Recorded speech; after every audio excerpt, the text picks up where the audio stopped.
let's move to point number 4 of why I love this corporate job. And that is because the pay ceiling is quite high. Let's touch on the first reason as to why that is. And you've heard me say that a lot of data roles are remote. Because of that, it's possible that you get a global opportunity. So, for example, you staying in South Africa, but you land a remote role based in the US, based in the UK, and obviously with that happening, it means much more pay, but you still stay in South Africa.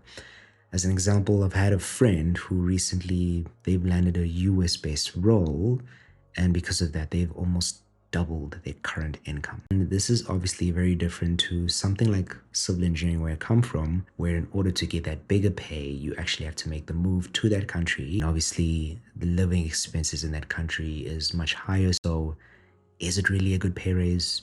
And reason number 5 of why I love my corporate job in data, and actually ties to reason number 4 of this high pay ceiling, and that is you'll find that in many of these database roles, you're going to be working with executive members of your company or senior leadership because you have to present, insights you found, models you've built to them, explain it to them in an understandable way so that they can make business decisions based on what you found. But because of all this happening, by that nature, it is easier or more probable to get those promotions to that senior role because you've built this rapport, you've built this relationship with these senior people. And obviously, with getting that senior role quicker, it means higher pay, it means quicker promotions, it means increases in your salary. And just as an example, I've know of someone who's went from literally a data science intern